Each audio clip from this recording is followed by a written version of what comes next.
The Mission of Gautama Buddha on Mars by Rudolf Steiner. This lecture was given on the 18th of December 1912. Friends have expressed the wish that I should speak today on the subject of the lecture here a year ago, when it was said that the initiation of Christian Rosenkreutz took place in very special circumstances in the 13th century, and that since then this individuality has worked unceasingly throughout the centuries. Today we shall hear more about the character and the person of Christian Rosenkreutz as we study the great task which developed upon him at the dawn of the intellectual age, in order that provision might be made for the future of humanity. Anyone who makes his mark in the world as a leading occultist, like Christian Rosenkreutz, has to reckon with the conditions peculiar to his epoch. The intrinsic nature of spiritual life as it is in the present age developed for the first time when modern natural science came upon the scene with men like Copernicus, Giordano Bruno, Galileo, and others. Nowadays people are taught about Copernicus in their early school days, and the impressions thus received remained with them their whole life long. In earlier times the soul experienced something different. Try to picture to yourselves what a contrast there is between a man of the modern age and one who lived centuries ago. Before the days of Copernicus, everyone believed that the earth remains at rest in cosmic space, with the sun and the stars revolving around it. The very ground slipped from under men's feet when Copernicus came forward with the doctrine that the earth is moving with tremendous speed through the universe. We should not underestimate the effects of such a revolution in thinking, accompanied as it was by a corresponding change in the life of feeling. All the thoughts and ideas of men were suddenly different from what they had been before the days of Copernicus. And now let us ask, what has occultism to say about this revolution in thinking? Anyone who asks from the standpoint of occultism what kind of world conception can be derived from the Copernican tenets will have to admit that, although these ideas can lead to great achievements in the realm of natural science and in external life, they are incapable of promoting any understanding of the spiritual foundations of the world and the things of the world, for there has never been a worse instrument for understanding the spiritual foundations of the world than the ideas of Copernicus, never in the whole of human evolution. The reason for this is that all these Copernican concepts are inspired by Lucifer. Copernicanism is one of the last great attacks made by Lucifer upon the evolution of man. In earlier pre-Copernican thought, the external world was indeed Maya, but much traditional wisdom, much truth concerning the world and the things of the world still survived. Since Copernicus, however, man has Maya around him not only in his material perceptions, but his concepts and ideas are themselves Maya. Men take it for granted nowadays that the sun is firmly fixed in the middle and the planets revolve around it in ellipses. In the near future, however, it will be realized that the view of the world of the stars held by Copernicus is much less correct than the earlier Ptolemaic view. The view of the world held by the school of Copernicus and Kepler is very convenient, but as an explanation of the macrocosm, it is not the truth. And so Christian Rosenkreutz, confronted by a world conception which is itself a Maya, an illusion, had to come to grips with it. Christian Rosenkreutz had to save occultism in an age when all the concepts of science were themselves Maya. In the middle of the 16th century, Copernicus's Book of the Revolutions of the Heavenly Spheres appeared. At the end of the 16th century, the Rosicrucians were faced with the necessity of comprehending the world system by means of occultism, For with its materially conceived globes in space, the Copernican world system was Maya, even as concept. Thus, towards the end of the 16th century, one of those conferences took place of which we heard here a year ago in connection with the initiation of Christian Rosenkreutz himself in the 13th century. This occult conference of leading individualities united Christian Rosenkreutz with those 12 individualities of that earlier time, and certain other great individualities concerned with the leadership of humanity. There were present not only personalities in incarnation on the physical plane, but also some who were in the spiritual worlds, and the individuality who in the 6th century before Christ had been incarnated as Gautama Buddha also participated. The occultists of the East rightly believe, for they know it to be the truth, that the Buddha who in his 29th year rose from the rank of Bodhisattva to that of Buddha, had incarnated then for the last time in a physical body. It is absolutely true that when the individuality of a Bodhisattva becomes a Buddha, he no longer appears on the earth in physical incarnation. But this does not mean that he ceases to be active in the affairs of the earth. The Buddha continues to work for the earth, although he is never again present in a physical body, but sends down his influence from the spiritual world. The Gloria, heard by the shepherds in the fields, intimated from the spiritual world that the forces of Buddha were streaming into the astral body of the child Jesus, described in the St. Luke Gospel.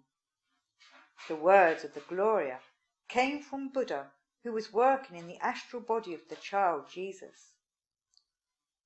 This wonderful message of peace and love is an integral part of Buddha's contribution to Christianity.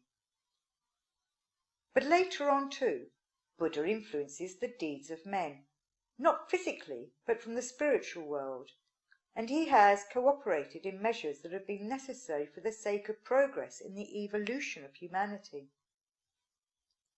In the 7th and 8th centuries, for example, there was a very important centre of initiation in the neighbourhood of the Black Sea, in which the Buddha taught in his spirit body. In such schools there are those who teach in the physical body, but it is also possible for the more advanced pupils to receive instruction from one who teaches in an ether body only. And so the Buddha taught these pupils there who were capable of receiving higher knowledge. Among the pupils of the Buddha at that time was one who incarnated again a few centuries later. We are speaking there of a physical personality who centuries later lived again in a physical body in Italy and is known to us as Saint Francis of Assisi. The characteristic quality of Francis of Assisi and of the life of his monks, which has so much similarity with that of the disciples of Buddha, is due to the fact that Francis of Assisi himself was a pupil of Buddha. It is very easy to perceive the contrast between the qualities characteristic of men who, like Francis of Assisi, were striving fervently for the spirit, and those engrossed in the world of industry, technical life and the discoveries of modern civilization. There were many people, including occultists, who suffered deeply at the thought that in the future 2 separate classes of human beings would inevitably arise. They foresaw the one class wholly given up to the affairs of practical life, convinced that security depends entirely upon the production of foodstuffs, the construction of machines, and so forth. Whereas the other class would be composed of men like Francis of Assisi, who withdrew altogether from the practical affairs of the world for the sake of spiritual life. It was a significant moment, therefore, when Christian Rosenkreutz, in the 16th century, called together a large group of occultists in preparation for the aforesaid conference, and described to them the 2 types of human beings that would inevitably arise in the future. First he gathered a large circle of people, later on a smaller one, to present them with this weighty fact. Christian Rosenkreutz held this preparatory meeting a few years beforehand, not because he was in doubt about what would happen, but because he wanted to get the people to contemplate the perspectives of the future. In order to stimulate their thinking, he spoke roughly as follows: "Let us look at the future of the world. The world is moving fast in the direction of practical activities, industry, railways, and so on. Human beings will become like beasts of burden, and those who do not want this will be, like Francis of Assisi, impractical with regard to life, and they will develop an inner life only." Christian Rosenkreutz made it clear to his listeners that there was no way on earth of preventing the formation of these two classes of men. Despite all that might be done for them between birth and death, nothing could hinder mankind being divided into these two classes. As far as conditions on the earth are concerned, it is impossible to find a remedy for the division into classes. Help can only come if a kind of education could be brought about that did not take place between birth and death, but between death and a new birth. Thus the Rosicrucians were faced with the task of working from out of the supersensible world to influence individual human beings. In order to understand what had to take place, we must consider from a particular aspect the life between death and a new birth. Between birth and death we live on the earth. Between death and a new birth, man has a certain connection with the other planets. In my book Theosophy you will find Karma-loka described. This sojourn of man in the soul world is a time during which he becomes an inhabitant of the moon. Then, one after the other, he becomes an inhabitant of Mercury, Venus, the Sun, Mars, Jupiter and Saturn, and then an inhabitant of the further expanses of heaven or the cosmos. One is not speaking incorrectly when one says that between two incarnations on the earth lie incarnations on other planets, spiritual incarnations. Man at present is not yet sufficiently developed to remember, whilst in incarnation, his experiences between death and a new birth, but this will become possible in the future. Even though he cannot now remember what he experienced on Mars, for example, he still has Mars forces within him, although he knows nothing about them. One is justified in saying, "I am not an Earth inhabitant, but the forces within me include something that I acquired on Mars." Let me consider a man who lived on Earth after the Copernican world outlook had become common knowledge. Whence did Copernicus, Galileo, Giordano Bruno, and others acquire their abilities in this incarnation? Bear in mind that shortly before that, from 1401 to 1464, the individuality of Copernicus was incarnated as Nicholas of Cusa, a profound mystic. Think of the completely different mood of his doctor Ignorantia. How did the forces that made Copernicus so very different from Nicholas of Cusa enter this individuality? The forces that made him the astronomer he was came to him from Mars. Similarly, Galileo also received forces from Mars that invested him with the special configuration of a modern natural scientist. Giordano Bruno, too, brought his powers with him from Mars, and so it is with the whole of mankind. That people think like Copernicus or Giordano Bruno is due to the Mars forces they acquire between death and a new birth. But the acquisition of the kind of powers which lead from one triumph to another is due to the fact that Mars had a different influence in those times from what it had exercised previously. Mars used to radiate different forces. The Mars culture that human beings experience between death and a new birth went through a great crisis in the Earth's 15th and 16th centuries. It was as decisive and catastrophic a time on Mars in the 15th and 16th century as it was on the Earth at the time of the mystery of Golgotha. Just as at the time of the mystery of Golgotha, the actual ego of man was born, there was born on Mars that particular tendency which, in man, comes to expression in Copernicanism. When these conditions came into force on Mars, the natural consequence would have been for Mars to continue sending down to Earth human beings who only brought Copernican ideas with them, which are really only Maya. What we are seeing then is the decline of the Mars culture. Previously, Mars had sent forth good forces, but now Mars sent forth more and more forces that would have led men deeper and deeper into Maya. The achievements that were inspired by Mars at that time were ingenious and clever, but they were Maya all the same. So you see that in the 15th century, you could have said Mars's salvation, and the Earth's too, depended on the declining culture of Mars receiving a fresh impulse to raise it up again. It was somewhat similar on Mars to what it had been like on the Earth before the mystery of Golgotha, when humanity had fallen from spiritual heights into the depths of materialism, and the Christ impulse has signified an ascent. In the 15th century, the necessity had arisen on Mars for the Mars culture to receive an upward impulse. That was the significant question facing Christian Rosenkreutz and his pupils. How this upward impulse could be given to the Mars culture, for the salvation of the Earth was also at stake. Rosicrucianism was faced with the mighty task of solving the problem of what had to happen so that, for the Earth's sake, the Mars culture should be brought once more onto an ascending path. The beings on Mars were not in a position to know what would bring about their salvation, for the Earth was the only place where one could know what the situation on Mars was like. On Mars itself they were unaware of the decline.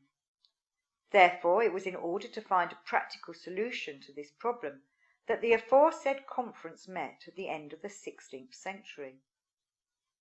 This conference was well prepared by Christian Rosenkreutz, in that the closest friend and pupil of Christian Rosenkreutz was Gautama Buddha, living in a spirit body. And it was announced at this conference that the being who incarnated as Gautama Buddha in the spiritual form he now had since becoming Buddha would transfer the scene of his activities to Mars. The individuality of Gautama Buddha was, as it were, sent by Christian Rosenkreutz from the Earth to Mars. So Gautama Buddha leaves the scene of his activity and goes to Mars, and in the year 1604, the individuality of Gautama Buddha accomplished for Mars a deed similar to what the mystery of Golgotha was for the Earth. Christian Rosenkreutz had known what the effect of Buddha on Mars would signify for the whole cosmos, what his teachings of nirvana, of liberation from the Earth, would signify on Mars.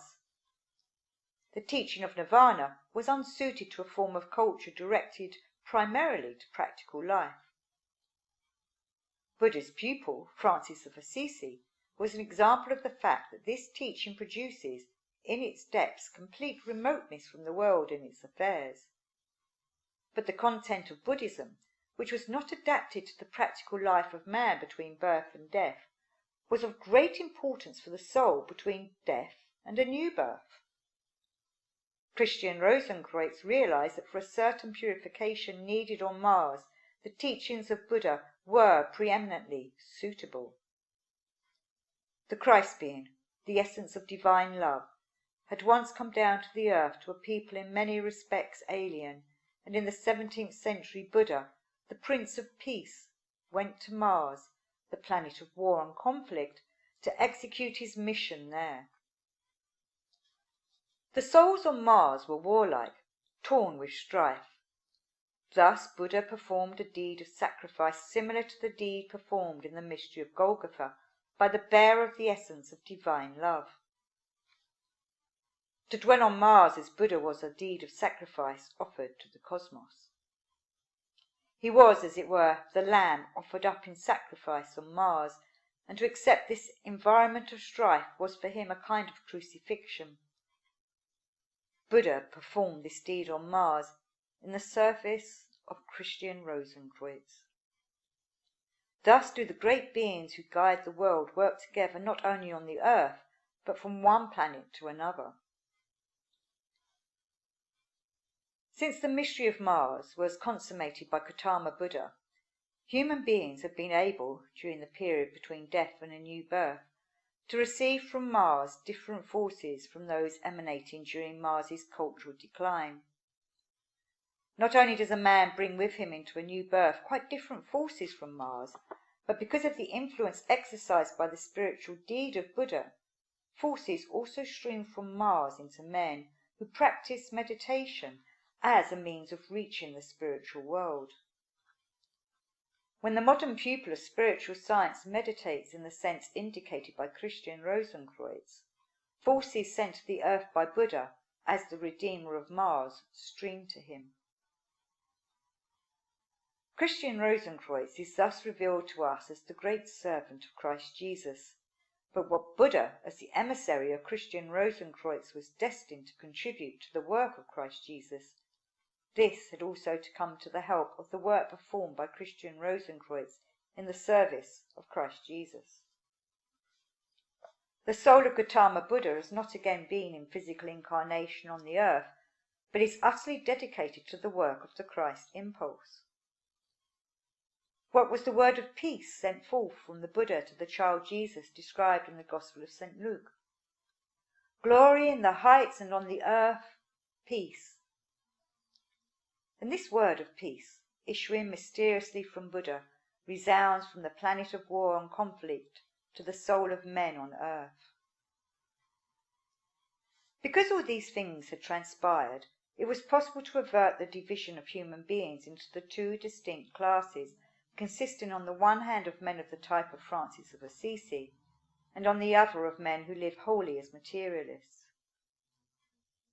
If Buddha had remained in direct and immediate connection with the earth, he would not have been able to concern himself with the practical people, and his influence would have made the others into monks like Francis of Assisi. Through the deed of redemption performed by Gautama Buddha on Mars, it is possible for us, when we are passing through the Mars period of existence between death and a new birth, to become followers of Francis of Assisi without causing subsequent deprivation to the earth. Grotesque as it may seem, it is nevertheless true that since the 17th century every human being is a Buddhist, a Franciscan, an immediate follower of Francis of Assisi for a time, whilst he is on Mars.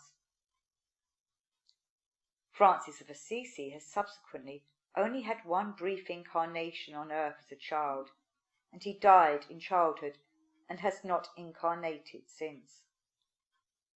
From then onwards he has been connected with the work of Buddha on Mars and is one of his most eminent followers.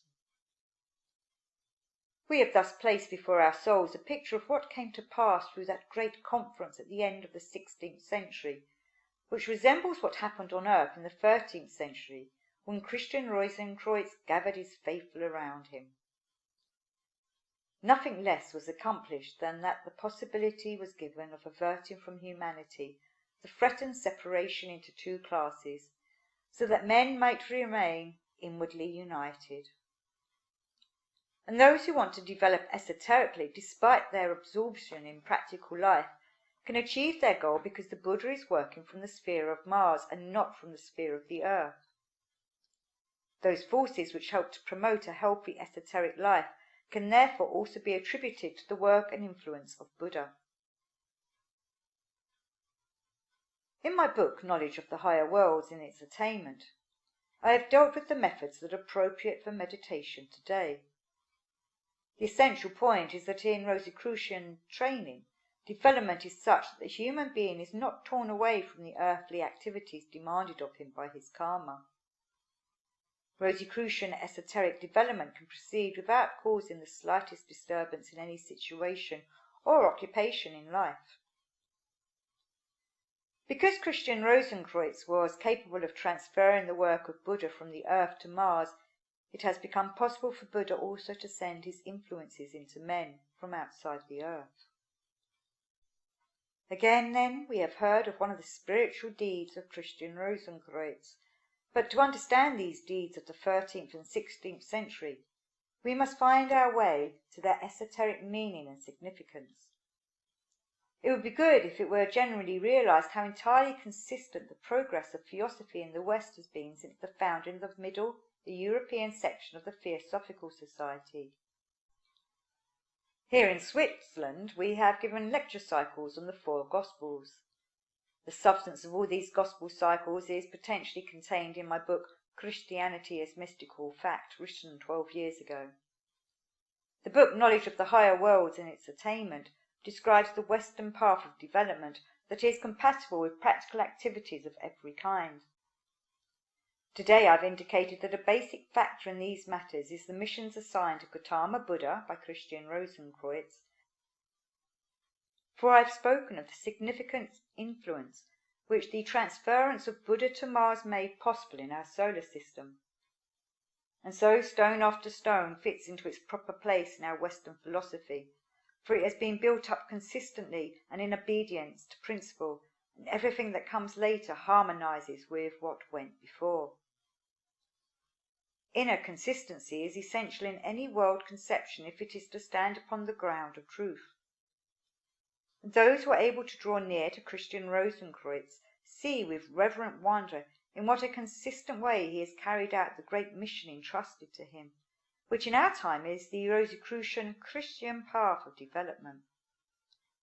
That the great teacher of Nirvana is now fulfilling a mission outside the earth on Mars, this too is one of the wise and consistent deeds of Christian Rosenkreutz.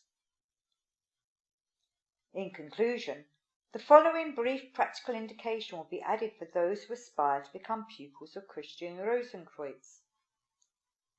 A year ago we heard how the knowledge of having a certain relationship to Christian Rosenkreutz may come to a man involuntarily. It is also possible, however, to put a kind of question to one's own destiny. Can I make myself worthy to become a pupil of Christian Rosenkreutz? It can come about in the following way. Try to place before your soul a picture of Christian Rosenkreutz, the great teacher of the modern age, in the midst of the 12, sending forth Gautama Buddha into the cosmos as his emissary at the beginning of the 17th century, thus bringing about a consummation of what came to pass in the 6th century before Christ in the Sermon of Benares. If this picture, with its whole impact, stands vividly before the soul, if a man feels that something streaming from this great and impressive picture rings from his soul the words, "O man, thou art not merely an earthly being, thou art in truth a cosmic being," then he may believe with quiet confidence, "I can aspire to become a pupil of Christian Rosenkreutz." This picture of the relationship of Christian Rosenkreutz to Gautama Buddha is a potent and effective meditation. And I wanted to awaken this aspiration in you as a result of these considerations. For our ideal should always be to take an interest in world happenings, and then to find the way by means of these studies to carry out our own development into higher worlds.